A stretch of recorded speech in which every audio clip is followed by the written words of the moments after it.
All right, we're on day 2 now, working on the pattern for the wheel, and here it is all mounted up.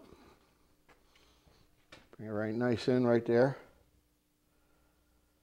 All mounted. Now the 3 holes you see all around the rim, they're going to be dowel pins to key in the ring that is right here where I just painted.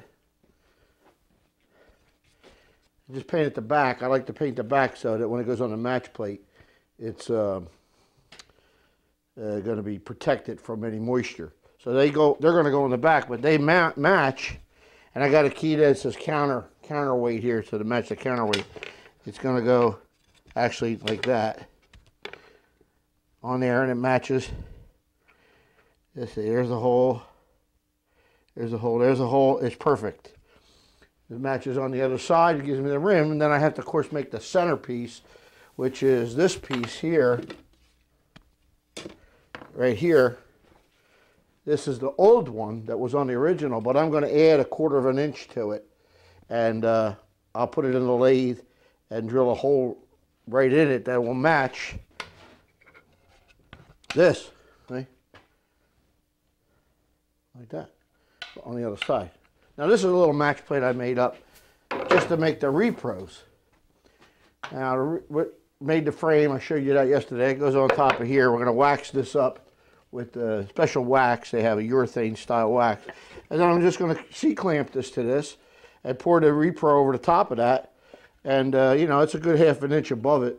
So I make these pins stick out. I'll put the pins right in it, like this. Here's a pin. Probably needs to be a little cleaned off a little bit. But anyway, here's a pin that goes in. And knock it down so it's sticking out the other side.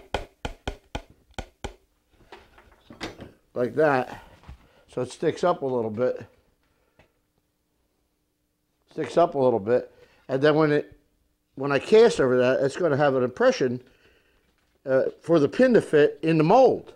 But prior to taking it off the mold, what I'll do is I'll pull them out. That's why I want long ones. I can pull them out from this end and then pry, which you'll see all of that. You'll pry this off of there, and then I'll have the mold. So then when I go back to cast them again, there's going to be holes, at which I'm going to put the dowel pins in. And then when I pour around, it's going to go all around the dowel pins. And I pull the dowel pins out after it hardens, and then flatten it out. And then there's your pieces. Your pieces will have the dowel pins and match the other sides, mix and match. Now, one other thing that I'm doing is, while I got repro, you always have some extra that I wind up throwing away. So I've got another little match plate that I'm picking up. And what this is, this part right here, that is a air tank in it. Okay, I've done like what I mentioned I was going to do. I've got the pins now sticking out the back and sticking up the front, and I had to make sure that they weren't coming through. Yeah, so they're just like 1/4 inch below the top of the mold. But this could have probably been a 1/2 inch thicker, but I didn't have any wood to do it, and use it up here like there's no tomorrow wood. You know, they just use a lot of it. Anyhow, it's going to get clamped. I'm going to wax this up now. It's going to get clamped, and we'll take it from there.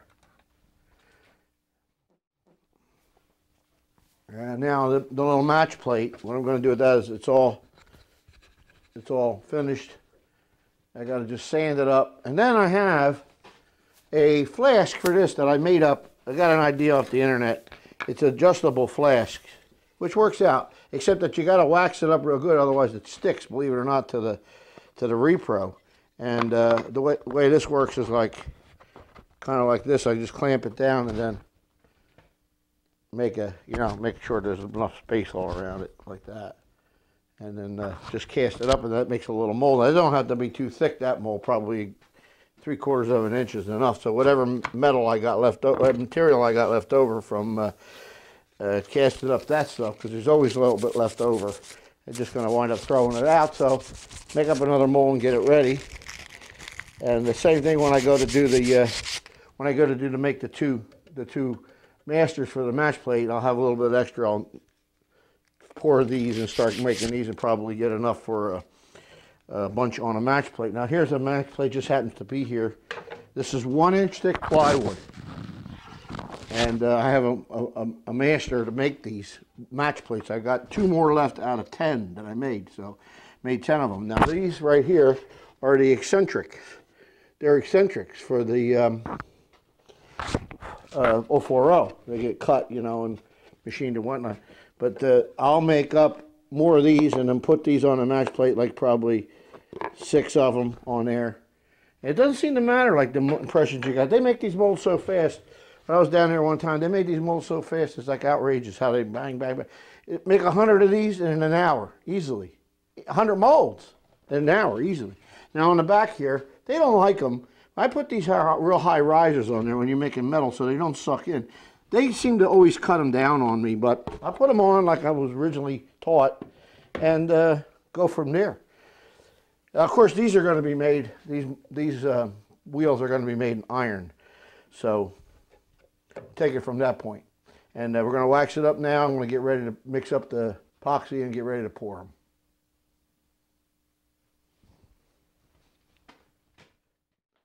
All right, I've been waxing up the pieces. This one is ready to go.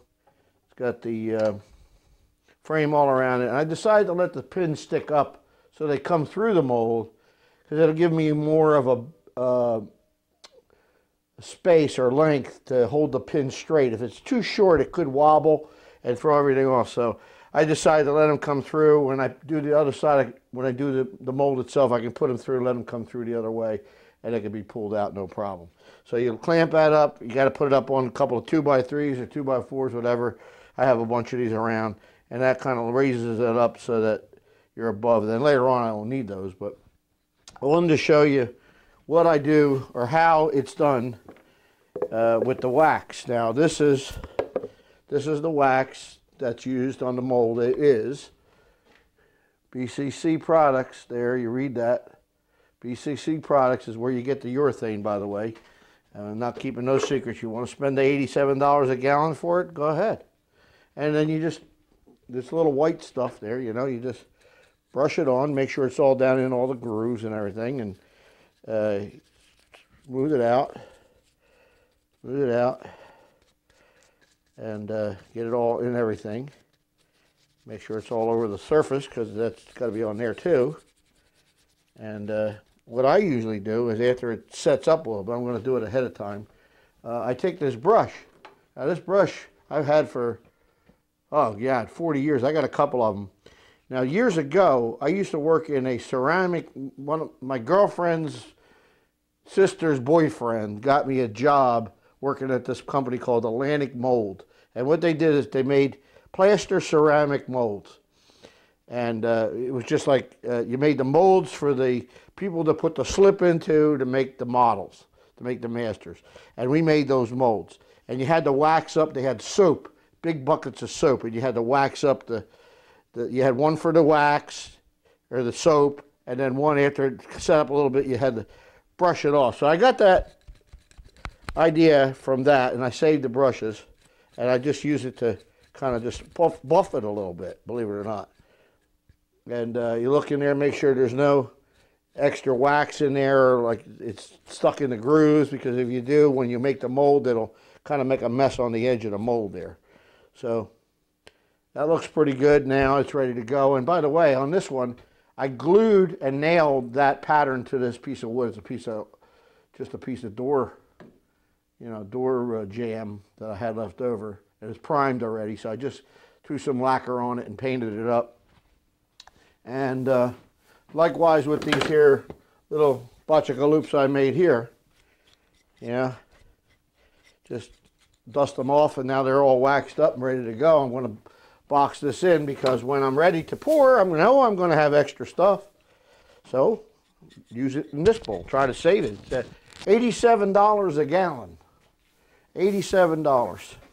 And $20 of it is hazmat charges. So now I'm going to do this, clamp that both ways, either, you know, crossed, and then it's going to make the mold. I'll get it set up here. Kind of like that. Kind of like that. so it's got space all around it, and make a little mold. It don't even have to come up that high. It only has to come up a 3/4 of an inch at the most. So whatever extra stuff I got, I put it in there. I'm going to set that up and get that all ready, and then we're ready to go. This is just about ready to go. I'm all set. I got to mix up the epoxy, and we're good to go. Back again. Got the epoxy all ready. Now, let me show you this. I know, yeah. I'm working on getting another camera, a second camera, so this all will happen. Be a lot easier for me to make these things. But this is the white stuff. This is the part A or B. I don't know. I think it's B. And it looks like thick paint. And you got to mix it up good because the white stuff isn't too bad. It's the gray, the dark black stuff that really the problem. This is the A, by the way. And I have these orange doodads here, and it makes it a lot easier to pour and keep the cans clean because you have to seal them pretty tight, otherwise the shelf life is greatly hindered. Now this is the black stuff. And you got to mix this up good, but the problem with this stuff is when you get this stuff from the factory, it's like concrete in the bottom. And the very first time I ever did it, I'm in there like an idiot with a screwdriver, and I'm going around with a screwdriver, and I went right through the side of the can, and it started leaking out all over. I had some plasterline there, I stuck it up on the side, and was able to get my parts. But I keep those things separate, and then I also have couple of these around. These have been with me for 30 years. They're just mixer hoomsy doozies, you know, you just mix it up. And it ain't take rocket science for you to do this, my friends. Believe me, it's very easy to do. Very easy to do. You just got to just do it. Okay, now I'm going to use these here containers. I'm going to use that one. I'm going to use a little bit better one. And these things here, when I need more of them, I go down 3 or 4 doors down to the Chinese restaurant and get some wonton soup. And wonton soup is not bad. And then I get this one for, like, once in a while I get a quart of wonton soup. So I get these, I wash them out, and I reuse them. And this is going to be my pour thing. I'm going to mix it up in here, and I'm going to pour it in the mold. So now I'm going to fill these up. What I do is put a mark. On this case, I won't put a mark because I'm going to need a lot of this stuff. So I'll probably fill it up right to the edge here. By the way, I wanted to show you this mold that I got set up here now. And I want to make a comment on these Irwin quick grip clamps. They suck. And they're good for just a quick grip. But to do something like this, they slide all over the place. Look, they slide all over, and they're a real pain in the ass. But it works okay. It'll work for this case. Now I'm going to fill these here two things up. This is if this is a half pint, or this is a pint, whatever this is double this, see?